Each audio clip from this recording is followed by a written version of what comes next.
오늘 말씀은 사무엘상서 23장 1절에서 14절까지의 말씀입니다. 먼저 오늘 이 말씀의 내용입니다. 이스라엘의 실질적인 왕이 누구냐? 오늘 말씀은 이것을 잘 보여주고 있습니다. 표면적으로는 사울이 이스라엘의 왕입니다.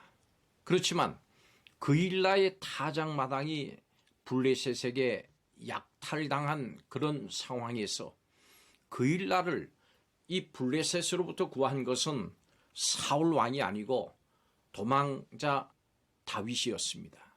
다윗은 비록 도망하는 신세였습니다마는 이스라엘 민족에 대한 그 사랑과 관심은 사울과는 비교할 수가 없었습니다.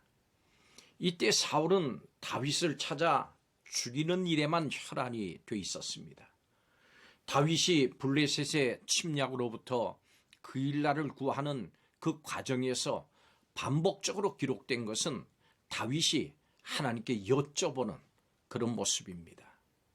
다윗은 그일라를 구하러 내려가는 이 일에 대해서 하나님께 여쭤봤고 백성이 그 일을 반대하자 다시 한번 하나님께 여쭤봤습니다. 그리고 그일라를 떠나는 것에 대해서도 하나님께 여쭤봅니다.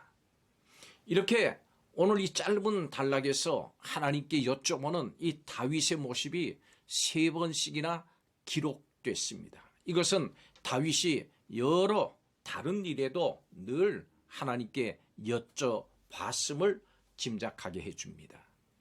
다윗은 또한 하나님이 답을 주시면 주위에 많은 사람이 반대를 해도 하나님이 주신 그 답대로만 행동하는 신실한 사람이었습니다. 그래서 사울이 아무리 대군을 이끌고 다윗을 잡으려고 해도 하나님이 함께 하시고자 했던 다윗을 잡을 수는 없었습니다. 여러분, 이런 말이 있지 않습니까? 어려울 때 친구가 진짜 친구다. 이 말은 바로 우리 성도와 또 교회에도 적용이 됩니다. 성도와 교회는 사람들이 어려울 때 도와야 됩니다. 이것이 세상에 있는 교회의 바람직한 모습이고 이것이 예수님께서 우리에게 주신 말씀처럼 빛과 소금의 역할을 잘 감당하는 교회요 성도입니다. 오늘 이 말씀을 통해서 다시 한번 교회와 성도의 진정한 모습을 함께 살펴보고 또 이런 모습으로 살겠다고 다 같이 다시 한번 다짐하는 시간이 될 수 있기를 바랍니다. 첫째로, 교회와 성도는 어려움에 처한 이들을 힘써서 도와야 됩니다. 오늘 말씀에서 다윗은 블레셋이 그일라를 침략했다 하는 이 소식을 듣고서 그냥 가만히 있지 않았습니다. 다윗은 어려움에 처한 이 그일라의 소식을 듣고 먼저 하나님 앞에 나갔습니다. 그리고 다윗은 그일라 사람들을 구원하는 것이 하나님의 뜻인지 이것을 하나님께 여쭙습니다. 성도 여러분이 지금 하나님께 묻고 있는 것은 무엇입니까? 또 무엇을 하나님께 구하고 있습니까? 혹시라도 내 자신의 안전과 유익만을 구하고 있지는 않습니까? 다윗이 하나님의 뜻을 따라서 그일라 사람들을 도우려고 하니까 다윗과 함께 하는 사람들도 블레셋 군대를 두려워해서 그일라 돕는 그것을 반대했습니다. 그러자 다윗은 하나님께 다시 물었습니다. 그는 그일라를 돕는 것이 하나님의 뜻인지 다시 한번 확인하고 그들을 설득해서 결국은 그일라를 구원했습니다. 우리는 우리 자신에게서 눈을 돌려서 어려움을 겪고 있는 사람들이 없는지, 어려움을 겪는 사람들이 어떤 어려움을 겪고 있는지를 살펴봐야 합니다. 그리고 그들을 힘써 도와야 합니다. 이것이 우리가 감당해야 될 성도와 교회의 사명입니다. 두 번째로, 교회는 어려운 상황 속에서도 힘써서 이 돕는 일을 멈추지 말아야 합니다. 사실 도망자 다윗은 누군가를 도울 그런 처지가 아니었습니다. 그런데도 다윗은 위험을 감수하면서 그일라 사람들을 도왔습니다. 그런데 이 돕는 일로 인해서 다윗은 오히려 더 큰 어려운 상황에 처하고 말았습니다. 다윗이 그일라에 있다고 하는 소식을 들은 사울이 군대를 모아서 다윗을 찾기 위해서 움직이기 시작한 겁니다. 그의 위치가 발각된 겁니다. 다윗은 이제 자신이 거하는 장소가 알려지고 사울이 보낸 군대로 인해서 그야말로 도간에 든 쥐 같은 신세가 될 수 있었습니다. 여러분, 이렇게 누군가를 도우면 우리 자신은 더 어려워질 수도 있습니다. 그렇지만 성도와 교회는 우리 자신보다 남을 먼저 생각해야 됩니다. 우리에게 미칠 어려운 일들 때문에 누군가를 돕는 것을 주저하지 말아야 합니다. 그리고 그런 일이 생겼을 때 함께 해주시고 실수가 결코 없으신 하나님의 섭리를 확신하면서 내 자신의 선행을 후회하거나 당황해하지 말고 다윗처럼 하나님의 뜻을 잠잠히 구해야 합니다. 이것이 성도와 교회가 어려운 일을 당하는 성도들 향해서 취할 자세입니다. 세 번째, 마지막으로 교회는 남을 돕다가 어려움에 처할 때 그럼 어떻게 해야 할까요? 하나님께 기도해야 합니다. 다윗은 그일라를 돕다가 큰 위기를 맞았습니다.